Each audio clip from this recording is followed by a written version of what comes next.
Meus queridos, vocês têm acompanhado, nós temos feito a exposição no livro de Ruth.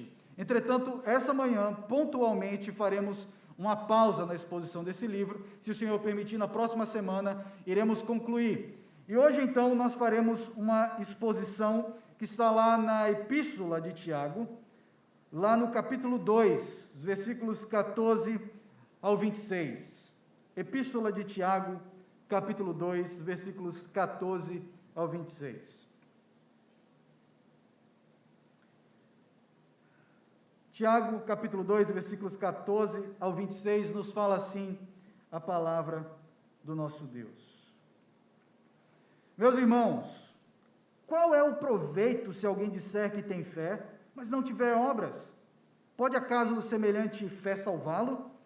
Se o irmão ou irmã estiverem carecidos de roupa e necessitados do alimento cotidiano, e qualquer dentre vós lhes disser, ide em paz, aquecei-vos e fartai-vos, sem contudo lhes dar o necessário para o corpo, qual é o proveito disso?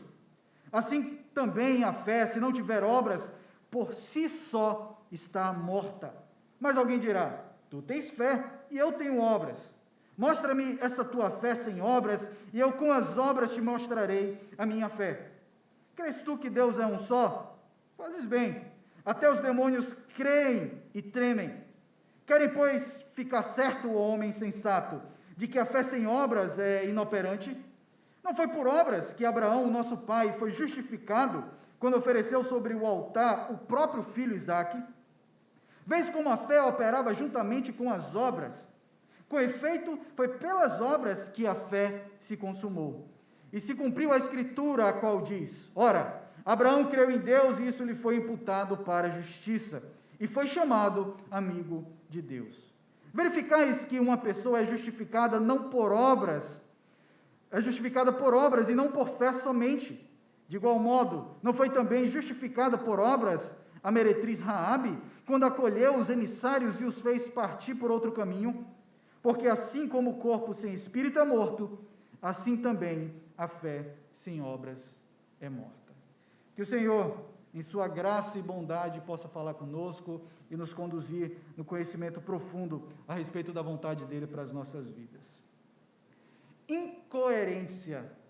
Certamente essa é uma das coisas que mais nos irrita ou pode nos levar a deixar de respeitar uma pessoa. O fato é que nós constantemente buscamos nas pessoas a coerência, que aquilo que elas falam seja coerente com aquilo que elas fazem. De maneira semelhante, aqueles que não servem ao Senhor Jesus Cristo estão constantemente com seus olhos atentos para aqueles que professam o bom nome de Cristo, para saber se há uma coerência entre aquilo que nós falamos e aquilo que nós agimos, a fé que nós professamos e a forma como nós agimos. Nós falamos que servimos a um Deus santo, perdoador, bondoso, misericordioso, que cuida de órfãos e viúvas. E é diante dessas qualidades do Deus que nós pregamos, que nós falamos, que as pessoas buscam olhar para nós e buscar coerência. Você fala desse Deus, mas você vive de acordo com aquilo que esse Deus é? O problema, irmãos, é que muitas vezes nós professamos a fé no nosso Senhor e Salvador Jesus Cristo, mas quando as pessoas olham para nós, veem algo pior do que uma caricatura. Elas conseguem ver algo turvo, que em nada se parece com o Senhor Jesus Cristo. E o nosso objetivo, por meio da nossa exposição, é vermos como nós precisamos ser coerentes. Quando a fé que nós professamos, ela precisa estar unida à forma como nós vivemos, à forma como nós agimos no nosso dia a dia. E esse tema da incoerência é aquilo que Tiago está trabalhando nessa primeira parte da sua epístola.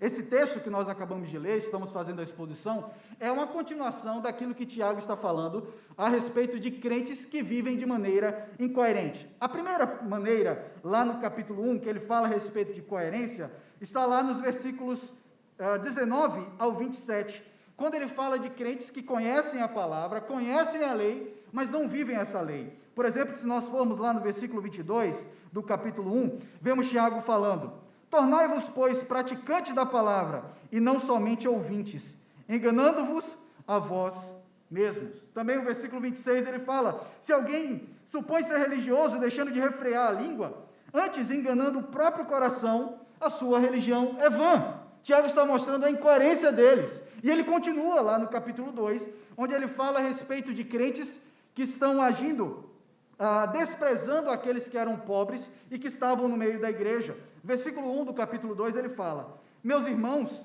não tenhais a fé em nosso Senhor Jesus Cristo. Capítulo 2, versículo 1. Não tenhais a fé em nosso Senhor Jesus Cristo, Senhor da glória, em acepção de pessoas. Então percebam aqui que há uma construção de Tiago, em que ele está mostrando a incoerência. Crentes que falam a coisa, que dizem seguir a palavra de Deus e não vivem, dizem que todos são pecadores e merecem a graça de Deus, mas quando vem um pobre e um rico, prefere valorizar aquele que é rico, e também aqueles que se dizem crentes, mas que não conseguem controlar minimamente a sua língua. Então, aparentemente, o que nós estamos diante da realidade, o que Tiago está trabalhando aqui, é que havia aqui no público de Tiago, pessoas que conheciam fielmente a doutrina da palavra de Deus. Possivelmente o público a quem Tiago escreve foi um grupo de judeus que estavam dispersos lá da região de Jerusalém, eram pessoas que eram da parte de Israel e que conheciam a lei de Deus. Entretanto, parece que a doutrina da justificação pela fé gerou algum tipo de anomalia em que elas se apegaram à verdade da justificação pela fé, mas isso não caminhou junto com a realidade das boas obras. E eu creio que tratar sobre esse assunto é extremamente relevante, porque aonde será que nós encontramos muitas vezes pessoas que conhecem muito bem a ortodoxia da Bíblia, conhecem a boa doutrina, entretanto parece que a vida dessas pessoas não anda muitas vezes de forma coerente com aquilo que a palavra de Deus nos fala. Infelizmente, na nossa igreja, em que nós defendemos, não igreja local, eu falo, mas muitas vezes na nossa igreja presbiteriana, em que nós defendemos tanto a sã doutrina, nós não vemos a coerência presente nas nossas vidas. Então, é diante dessa realidade que nós vamos buscar a orientação da palavra de Deus, nos mostrando como que nós devemos buscar uma vida em que nós temos a verdadeira fé, e isso vai desembocar em uma prática piedosa na presença do nosso Deus. Vejam então, irmãos, a partir do versículo 14, como que Tiago mostra que a fé sem obras, ela não salva. Vejam comigo, versículo 14. Meus irmãos, qual é o proveito se alguém disser que tem fé, mas se não tiver obras? Pode acaso semelhante fé salvá-lo? Percebam aqui que Tiago está se dirigindo a um público bem específico. Ele não está falando aqui de pessoas incoerentes por si só, mas ele se refere aos seus destinatários como sendo meus irmãos. Ele está falando para crentes, pessoas que já haviam professado o nome do Senhor Jesus Cristo. Eram pessoas que falavam a respeito de Cristo como Salvador, pessoas que falavam da suficiência dele, mas, ao que parece, não estava desenvolvendo uma vida prática proveitosa na presença do Senhor. Então, Tiago faz uma pergunta, ainda no versículo 14. Qual é o proveito se alguém disser que tem fé, mas se não tiver obras? A pergunta basicamente aqui é o seguinte: o que adianta você dizer que é um crente? O que adianta você professar a boa fé reformada, mas se isso não vier acompanhado de boas obras? E aqui eu quero que vocês percebam uma coisa. O problema aqui não está na profissão de fé dos crentes. A profissão de fé faz parte da história do povo de Deus. Nós vemos no Antigo Testamento que um judeu ele tinha sua profissão de fé através do Shema, que nós veremos um pouco mais na frente do nosso texto. E no Novo Testamento, nós já vemos sintetizado de algumas formas algumas profissões de fé, tal como nós encontramos lá na Epístola aos Romanos, capítulo 10, versículo 9. Por exemplo, o apóstolo Paulo fala nesse texto: se com tua boca confessar de Jesus como Senhor, e em teu coração creres que Deus os ressuscitou dentre os mortos, serás salvo. Aqui nós já vemos uma confissão de fé, uma profissão de fé, já descrita no início da igreja cristã. Então, nós não estamos repudiando a declaração de fé, a profissão de fé, ou a sistematização dessa profissão de fé. Aquilo que nós estamos condenando é uma profissão de fé vazia, em que nós falamos algo da boca para fora, e isso não vai, então, transformar as nossas vidas. Mas, então, surge uma pergunta. Ele está perguntando qual o proveito se alguém disser que tem fé, mas não tem obras. Quais são essas obras a que Tiago está se referindo?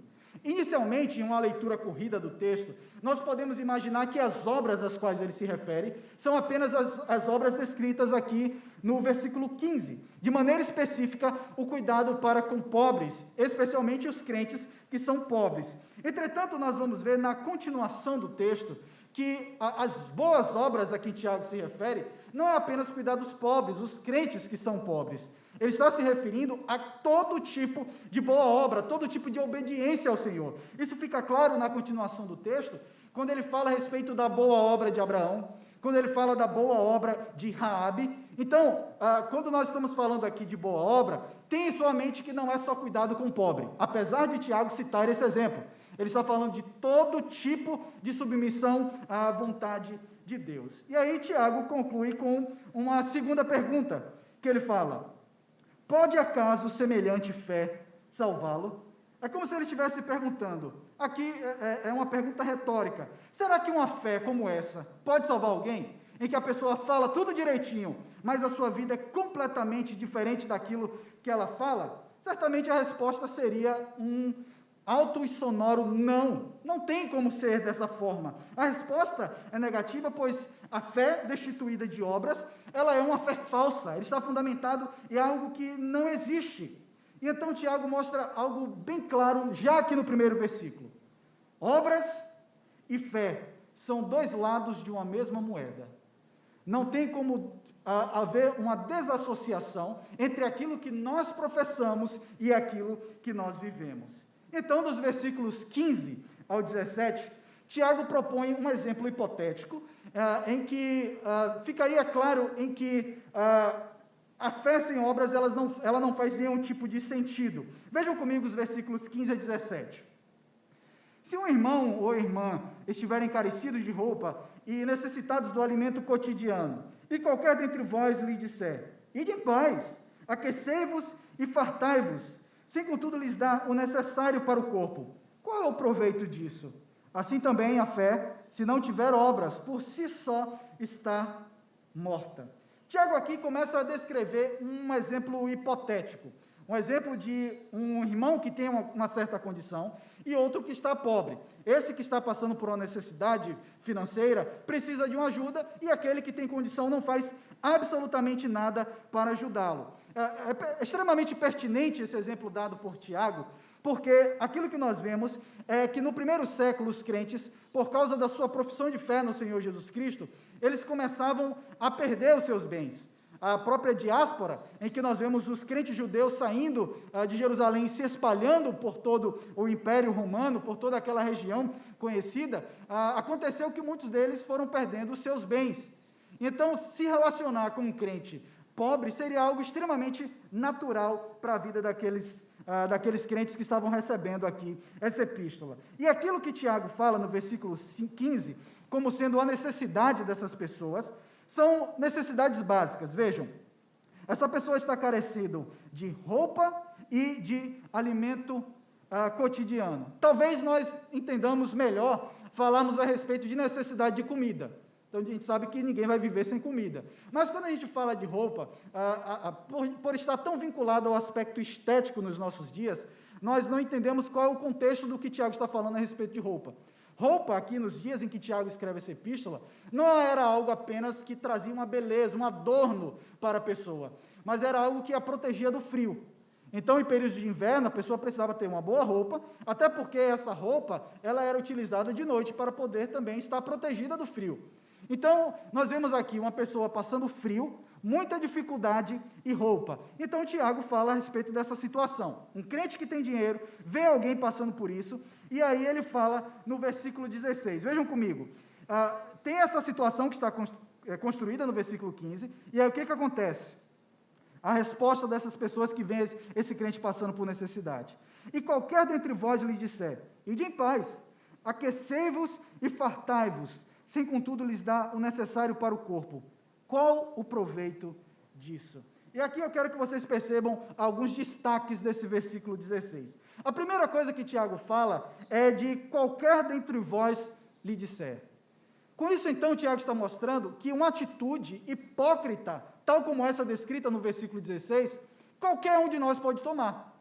Qualquer um de vocês, qualquer um de nós, está suscetível ao erro de, ao lidar com alguém que está passando por algum tipo de necessidade, falar palavras bonitas, mas que não mudam absolutamente nada a vida da pessoa. Vá lá, fique com Deus. É muito fácil a gente, supostamente, abençoar uma pessoa e, ao mesmo tempo, nós não fazermos nada direto. Falamos de palavras abençoadoras, mas nós não fazemos nada. E veja, a palavra que é dita é: ide em paz. Podem ir, viva em paz. E percebam aqui, em um momento em que você vê um crente, um irmão seu passando por necessidade, quando você deveria chamar a responsabilidade para você, no sentido de, venha porque eu vou lhe ajudar, aqui Tiago está falando a respeito de uma pessoa que está dizendo, vá em paz, ide, faça a sua caminhada em paz. Irmãos, eu estou aqui lutando com a máscara, tá bom? tá uma batalha aqui difícil. Nesse momento, então, em que essas pessoas deveriam assumir a responsabilidade diante de um irmão que está passando por dificuldade, essa pessoa simplesmente dispensa ela. E vejam como é extremamente cruel. Quando nós deveríamos muitas vezes ter a iniciativa de cuidar de pessoas, nós simplesmente estamos dispensando elas sem dar nenhum tipo de cuidado para elas. E mais, tudo isso é acompanhado por palavras bonitas, palavras abençoadoras, porque ele fala no versículo 16, aquecei-vos e fartai-vos. Tudo bem, mas como que essa pessoa vai ser aquecida? Como que essa pessoa vai estar farta de alimento? Então vejam, irmãos, como Tiago está mostrando a incoerência que tantas vezes está presente nas nossas vidas. E aí ele conclui o versículo 16, fazendo uma pergunta bem direta. Qual é o proveito disso? O que adianta você falar tanta coisa bonita para a pessoa se você não faz absolutamente nada? Você apenas diz, vai lá, viva a sua vida em paz. Bem, irmãos, aqui Tiago está mostrando claramente que essa pessoa descrita aqui, ela não entendeu nada a respeito da verdade do Evangelho. Ela até pode ter assimilado a realidade de Cristo como seu Salvador, mas ela não teve uma vida transformada por isso. As suas atitudes ainda não foram transformadas. Então, qual é a evidência de que essa pessoa foi transformada? Seria, então, se ela assumisse, de alguma forma, a responsabilidade e o cuidado para com essa pessoa necessitada. E o Senhor Jesus Cristo, Ele nos alertou a respeito da importância de nós não apenas professarmos a boa-fé, falarmos palavras abençoadoras para essas pessoas, mas também de termos frutos que sejam condizentes com aquilo que nós aprendemos da parte dEle. O Senhor Jesus Cristo nos ensina que pela árvore é que nós, ou melhor, pelos frutos que nós conhecemos a árvore. Então, se nós não temos os frutos devidos, nós estamos vivendo de maneira incoerente. E o apóstolo João, na sua primeira epístola, ele sintetiza essa ideia do Senhor Jesus Cristo de uma forma primorosa, e que está relacionado com aquilo que nós estamos vendo aqui. Na primeira epístola de João, capítulo 1, os versículos 17 e 18, João fala o seguinte, ora, aquele que possui recursos desse mundo e vir a seu irmão padecer necessidade e fechar-lhe o seu coração, como pode permanecer nele o amor de Deus? Filhinhos, não amemos de palavra nem de língua, mas de fato e de verdade.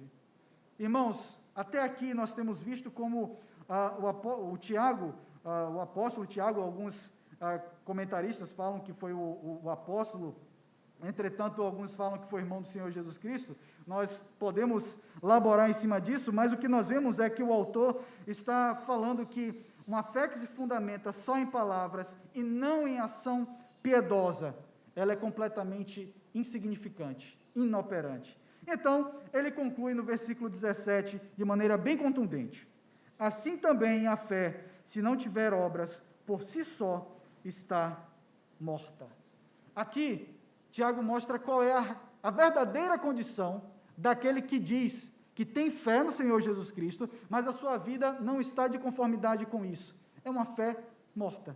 É algo que está ali, é como um corpo de um morto. Está ali, mas que não tem nenhum tipo de vida. Não serve para absolutamente nada. Então, a partir do versículo 18, até o final do nosso texto, nós vemos Tiago utilizando um recurso retórico chamado de diatribe. O que é esse recurso retórico, né? Esse recurso retórico é quando o autor, né, o apóstolo Paulo utilizava muito esse recurso, o autor propõe um interlocutor com ele, em que ele propõe um debate com essa pessoa. Então, o Tiago aqui é como se ele estivesse propondo um debate entre ele e aquele crente que professa a verdadeira fé, mas que não tem obras, tá bom? Então, é isso que nós vemos a partir do versículo 18. Vejamos então o versículo 18. Mas alguém dirá: tu tens fé e eu tenho obras. A primeira pergunta que a gente tem que responder para entender esse sistema retórico aqui de Tiago, dessa diatribe, é entender essa pessoa, esse alguém. Mas alguém dirá: quem é esse alguém? É o próprio Tiago. É como se Tiago estivesse dizendo: eu pergunto para você, eu falo contigo, tu tens fé, você está dizendo que tem fé, e eu tenho obras. Tiago está dizendo: olha, eu tenho como atestar minha fé porque eu tenho obras. E aí ele continua o seu debate. Mostra-me essa tua fé sem as obras, que é algo incoerente, que ele já mostrou até agora, e eu, com as obras, te mostrarei a minha fé. O argumento, então, de Tiago é o seguinte: olha, eu tenho frutos para dizer que, de fato, eu tenho uma vida na presença de Deus. Eu tenho como atestar de que, de fato, a minha vida está aos pés do Senhor, vivendo de uma forma em que a minha fé, a minha profissão de fé, ela é coerente com aquilo que eu vivo. Então, no versículo 19, ele continua o seu debate com aquele que é o seu interlocutor na sua diatribe. Versículo 19, acompanhe comigo. Crês tu que Deus é um só? Fazes bem. Até os demônios creem e tremem. Veja, aqui Tiago, ele começa a apertar. Os irmãos devem se lembrar que eu falei que possivelmente o público inicial a quem Tiago escreve era um grupo de judeus que estavam dispersos dentro do Império Romano, mas que haviam saído lá de Jerusalém. Então, se nós estamos nos dirigindo aqui, nos referindo a um grupo de judeus, e Tiago fala a respeito de fé em um só Deus, nós devemos nos lembrar da profissão de fé do povo da Antiga Aliança. Eu me referi ao texto de Romanos, se referindo a Cristo ressuscitando dentre os mortos, como sendo a profissão do povo, a profissão de fé do povo do Novo Testamento. Entretanto, a profissão de fé do Antigo Testamento estava no Shema, em que nós vemos lá em Deuteronômio 6:4. Então, essa profissão de fé falava basicamente o seguinte: ouve, Israel, o Senhor nosso Deus é o único Senhor. Está vendo algum tipo de aspecto de áudio?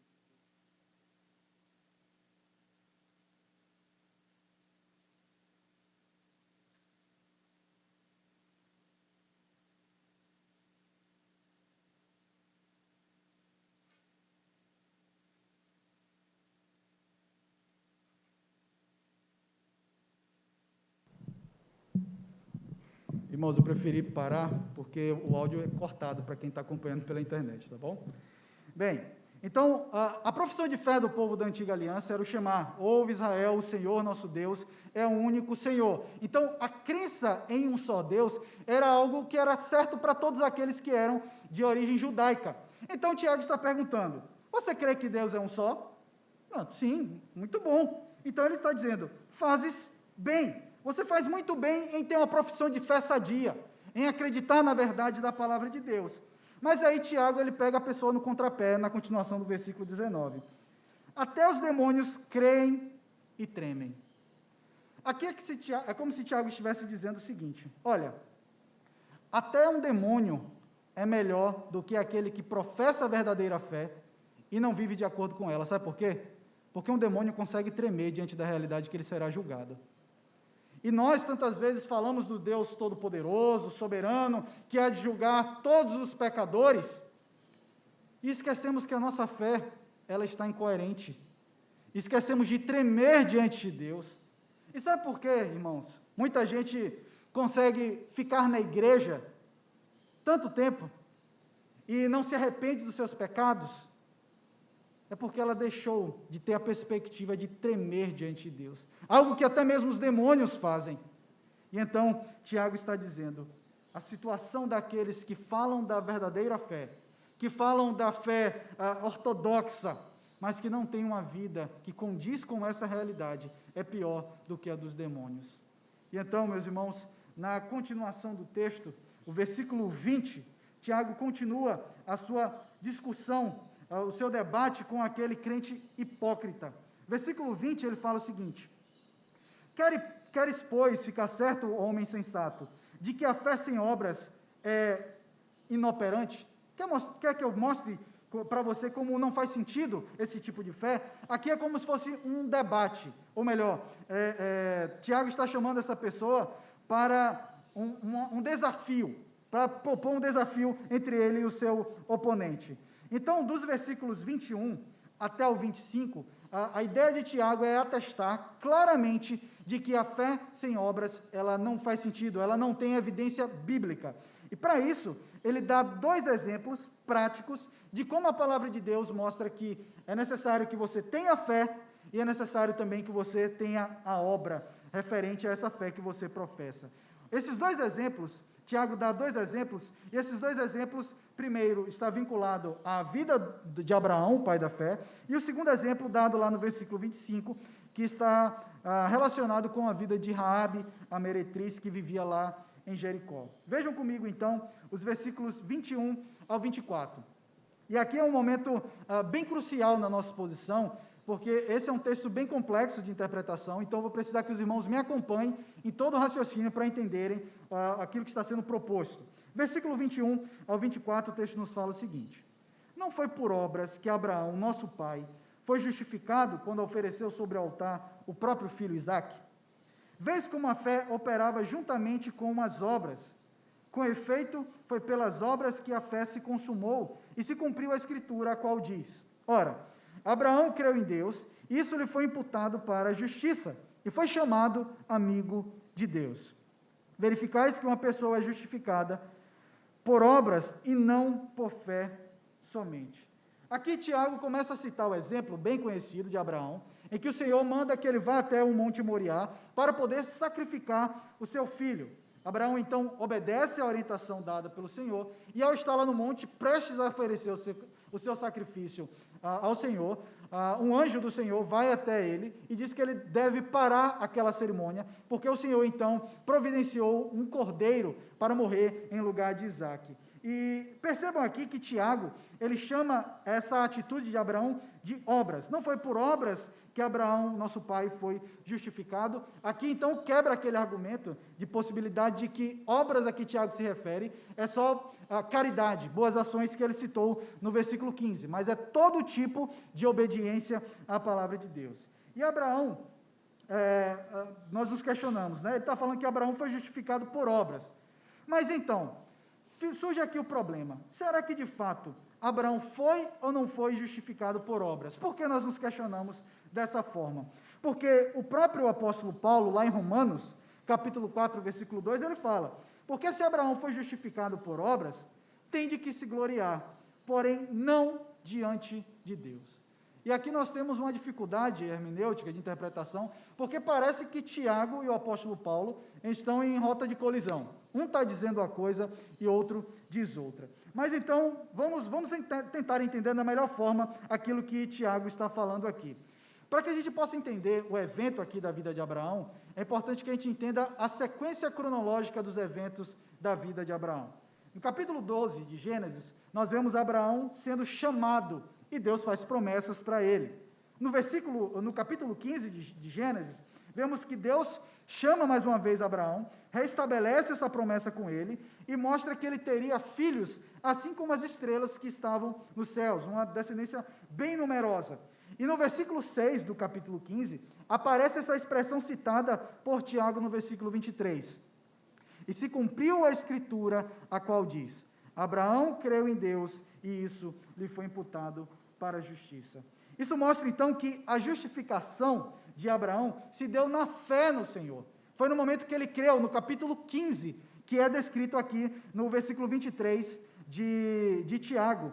Então, aquilo que nós percebemos é que a forma como o Tiago está se referindo à fé de Abraão é algo semelhante daquilo que o apóstolo Paulo fala lá em Romanos. Porque é só em Gênesis 22, veja, a gente falou de Gênesis 12, Gênesis 15, e é só em Gênesis capítulo 22 é que de fato Abraão vai lá para poder sacrificar o seu filho. Então, aquilo que está sendo argumentado aqui por Tiago é que é justamente a sua fé, ela é fortalecida, ela é confirmada justamente no momento em que ele apresentou aquela obra. Até então, Abraão tinha fé, mas a fé dele precisava ser provada de certa forma, e ela é atestada nesse momento em que ele passa por essa grande dificuldade. E é isso que nós vemos no versículo 22. Vês como a fé operava juntamente com as obras? Com efeito, foi pelas obras que a fé se consumou. Então, a fé de Abraão foi consumada, ela se deu na sua plenitude, quando nós vemos que as obras dele estavam sendo coerentes com aquilo que nós vemos lá em Gênesis, capítulo 15, versículo 6, capítulo 15, versículo 6, onde é dito de Abraão sendo aquele que creu em Deus, e isso lhe foi imputado para a justiça. Mas parece então que nós podemos ficar mais tranquilos a partir desse momento. Mas o versículo 24 vem para dificultar ainda mais a nossa situação. Vejam comigo o versículo 24. Verificais que uma pessoa é justificada por obras, e não por fé somente. Aqui parece que Tiago não vai dando sossego para a gente, né? Vai ficando mais difícil. Mas então, o que Tiago quer dizer com isso? Tiago diz que o homem é justificado por obras, mas Paulo fala que o homem é justificado pela fé e não por obras. Mais uma vez, Paulo e Tiago aparentemente em uma rota de colisão. Como então conciliar isso? A ideia, irmãos, eu gosto de uma definição de um comentarista, quando ele fala o seguinte: as obras que Paulo condena não são as mesmas obras que Tiago aprova, e a fé que Paulo recomenda não é a mesma que Tiago condena. Qual é então essas obras? Qual é a diferença da obra que está sendo dita aqui por Tiago e a obra que o apóstolo Paulo está se referindo? As obras a que o apóstolo Paulo se referia eram obras da lei, como se aquelas práticas do Antigo Testamento pudessem de fato trazer algum tipo de justiça para a pessoa. Mas as obras a quem Tiago está se referindo são obras de pessoas que foram transformadas pelo poder do Evangelho e que começam a viver de conformidade com a lei do Senhor. Então, são obras distintas a que eles estão se referindo. Então, é importante que a gente entenda a palavra dentro do seu contexto. Obras de natureza distintas estão sendo tratadas por Tiago e pelo apóstolo Paulo.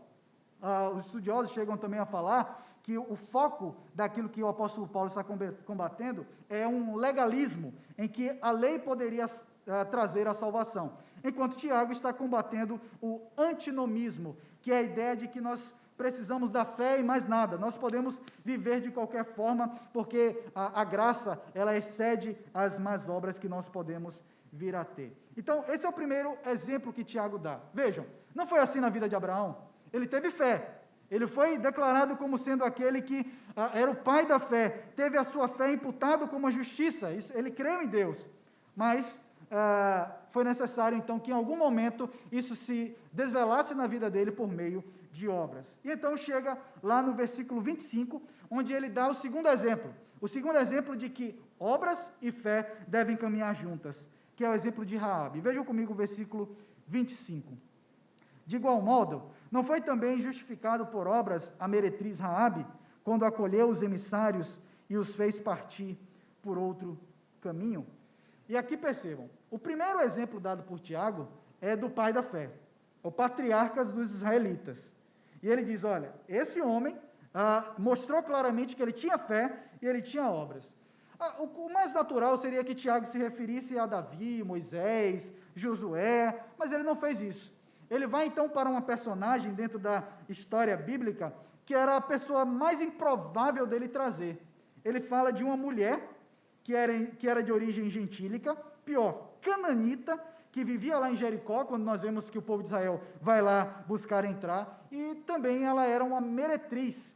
Com isso, então, nós vemos que Tiago está destacando dois exemplos bem antagônicos no relato bíblico. Primeiro, um homem extremamente importante e uma pessoa que poderia ser desprezada, que era Raabe.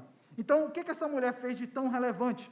Quando os espias estiveram lá em Jericó, para poder observar como era a cidade, alguma metodologia de tomar a cidade, então essa mulher protege esses homens e arquiteta um método para que eles pudessem fugir. Então, com isso, Tiago está mostrando que tanto Abraão, o pai da fé, que chegou até mesmo a se propor a sacrificar o seu filho, como também Raabe, são exemplos que, apesar de estarem em extremos opostos, atestam a seguinte verdade: não tem como nós professarmos a fé no único e verdadeiro Deus, não tem como nós dizermos que servimos a Cristo se isso não transforma as nossas vidas, se nós não apresentamos de alguma forma as nossas obras retas diante de Deus. E então o versículo 26 conclui nosso texto falando o seguinte: porque assim como o corpo sem espírito é morto, assim também a fé sem obras é morta. Vejam, aqui Tiago faz a mesma coisa que ele propôs lá no versículo 17. Ele fala, assim também a fé, se não tiver obras, por si só está morta. Agora, então, no versículo 6, ele fala que assim como o corpo sem espírito é morto, assim também a fé sem obras é morto. Irmãos, constatamos que um corpo ele está morto pela falta de respiração, quando nós vemos que não há mais nenhum tipo de movimento, não há nada que mova aquele corpo. E a fé ela está morta justamente pela falta de operação, pela falta de uma vida reta na presença de Deus. E quando nós vamos a um sepultamento, nós vemos um corpo, geralmente, muito bem cuidado. Geralmente, quando nós vamos a um sepultamento, nós vemos que a família tem todo o cuidado com a ornamentação daquele caixão e tudo mais, está tudo bonitinho ali, organizado. Mas, no final das contas, nós sabemos que se trata de um morto. E, muitas vezes, assim é a fé de algumas pessoas. É algo que está muito bem ornamentado, muito bem coerente com a Bíblia. Está ali tudo direitinho, tudo certinho. A pessoa lê bons livros, a pessoa assume a verdade de que os símbolos de fé de Westminster são fiéis àquilo que a palavra de Deus assume. Essa pessoa ela é calvinista, ela assume tudo que está coerente, mas quando você vai olhar de perto, aquela fé está completamente morta. Por quê? Uma fé que anda destituída das boas obras, ela é completamente incoerente com aquilo que é proposto na palavra de Deus. Bem, irmãos, como então que nós podemos trazer algumas aplicações? Percebam que durante toda a nossa exposição, nós trabalhamos a respeito de apenas um tema, uma fé que é necessário que ela seja vigorosa, mas que ela não tem como andar sozinha, destituída das obras de justiça propostas na palavra de Deus. Como que nós podemos aplicar esse texto para as nossas vidas? Primeira aplicação que eu quero trazer para nós é que a valorização da verdadeira fé bíblica é uma das características do verdadeiro cristão. Vejam, no versículo 19, Tiago fala de uma pessoa que professa a fé em um único e verdadeiro Deus. E ele fala, você está fazendo bem em fazer isso. Não há nenhum tipo de problema em nós professarmos a fé reformada, em dizermos que servimos ao Senhor Jesus Cristo de conformidade com a palavra de Deus. Devemos fazer isso. Entretanto, há um problema sério quando isso não se transforma em tremor nos nossos corações. Quando isso não faz com que a gente olhe para as nossas vidas e busque perceber, será que minha vida ela está coerente com aquilo que eu falo? Será que eu estou despedindo um irmão necessitado, quando eu deveria acolher essa pessoa? Será que em momentos difíceis e cruciais da minha vida, como Abraão, que precisou sacrificar o seu próprio filho, será que eu estou retrocedendo? Ou será que eu estou avançando na minha caminhada de fé diante de Deus? Será que quando nós precisamos passar por situações em que a nossa própria vida fica em perigo, para que a glória do Senhor seja revelada em nossas vidas, será que nós estamos dispostos a isso? Assim como fez a meretriz Raabe. E então, professemos sim a verdadeira fé, a fé ortodoxa, mas é indispensável que essa fé venha acompanhado de boas obras. A segunda aplicação que eu quero trazer para as nossas vidas de maneira específica para nós que somos crentes reformados.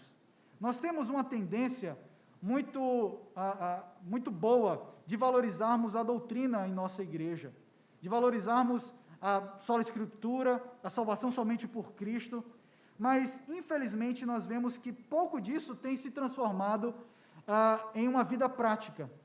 Eu não tenho dúvida, irmãos, que se nós colocássemos em prática, se a nossa fé fosse completamente coerente com as nossas práticas, enquanto crentes reformados, nós teríamos um grande avivamento no meio da igreja. Nós teríamos uma igreja mais ativa, nós teríamos uma igreja que avança na evangelização, nós teríamos uma igreja mais sedenta por ajudar os necessitados, por viver de maneira reta, por viver de maneira que agrade ao Senhor. Enfim, é um momento em que nós precisamos olhar para nós mesmos, não apenas olhar para igrejas que têm uma doutrina errada. É basicamente o diálogo de Tiago aqui na sua diatribe. Tudo bem, você quer mostrar a sua fé? Mostra também as suas obras. Quais são as suas obras? Como que você tem vivido diante de Deus? Talvez você tenha uma vida de firme doutrina, mas está completamente longe de uma vida que agrade ao Senhor. E a terceira aplicação que eu quero trazer para nós é que é possível, sim, que um crente, uma pessoa que passou pelo processo de conversão, em algum período da sua vida, ela abandonou as verdadeiras práticas, as boas obras às quais o Senhor lhe chamou. É importante que a gente saiba que a nossa fé, por vezes, ela oscila. Nós podemos estar em um momento bem, lá firme na doutrina, amando o Senhor, mas então é necessário que a gente perceba aonde que nós nos perdemos. O momento que nós precisamos nos voltar para o Senhor e dizer: Senhor, eu abandonei as boas obras, abandonei uma fé coerente com as minhas atitudes, e é nesse momento que o Senhor nos chama ao arrependimento. O Senhor nos chama a reconhecermos os nossos pecados, a pedir a Ele misericórdia por aquilo que nós temos negligenciado, que é uma vida reta na presença dEle. E eu quero, por último, me dirigir a você que está conosco e que talvez não tenha Cristo como seu único e suficiente Salvador. Nós falamos logo no início da nossa exposição a respeito de coerência. E por vezes algumas pessoas falam que não servirão a Cristo porque vem incoerência por parte dos crentes. Eu não quero ser crente como fulano, porque fulano fala uma coisa, está lá na igreja todo domingo, mas quando você vai ver a vida dela, é algo completamente diferente. Então, essa incoerência, por vezes, afastam aqueles que não têm Cristo como seu Salvador, da verdade de que elas precisam do Senhor, de que elas precisam se arrepender dos seus pecados. Mas então, nesse momento, que eu quero lhe chamar para olhar para a pessoa mais coerente que já pisou aqui na face da terra, que é o Senhor Jesus Cristo. Sempre que você olhar para uma das pessoas que são crentes de verdade, transformadas pelo poder do Evangelho, em algum momento você vai encontrar incoerência nela. Você vai perceber que ela fala uma coisa, mas em outro momento ela fará outra. Você vai perceber fraqueza, ela dizendo que confia no Senhor, mas então seu coração está débil. Mas eu quero que nessa manhã você deixe de olhar para essas pessoas, que muitas vezes sim, podem ser um exemplo para nós, mas eu quero que acima de tudo, você olhe para o Senhor Jesus Cristo, aquele que foi plenamente coerente naquilo que nos ensinou, plenamente coerente na forma como viveu, e nele você encontrará o perfeito padrão de um homem coerente na sua fé, naquilo que ele professava com aquilo que ele vivia. Então, se você se arrepender dos seus pecados, e nessa manhã se voltar para Cristo Jesus, você poderá ter a salvação. Você poderá abraçar a verdadeira fé bíblica e poderá viver de uma forma reta e justa diante de Deus, com obras que glorifiquem ao bom nome do Senhor. Que o Senhor, então, nos abençoe por meio da pregação da sua palavra. Vamos nos colocar de pé, irmãos, e fazer uma última oração, pedindo ao Senhor que nos abençoe. Oremos. Senhor Deus, obrigado, Senhor, pela demonstração da Tua palavra, porque a Tua palavra nos instrui a vivermos de maneira coerente com aquilo que nós professamos. E perdão, Senhor, por todas as vezes em que transgredimos a Tua lei, em que mesmo estando firmados na verdade do Evangelho, mesmo estando fixos na verdade descrita na palavra de Deus, nós, no momento de agir, agimos de maneira incoerente com aquilo que o Senhor nos chamou. Ó Senhor, tem misericórdia das nossas vidas, restaura a nossa vida na Tua presença e nos faz viver em retidão, Senhor. Abençoa aqueles que estão aqui nessa manhã e que têm sofrido com isso.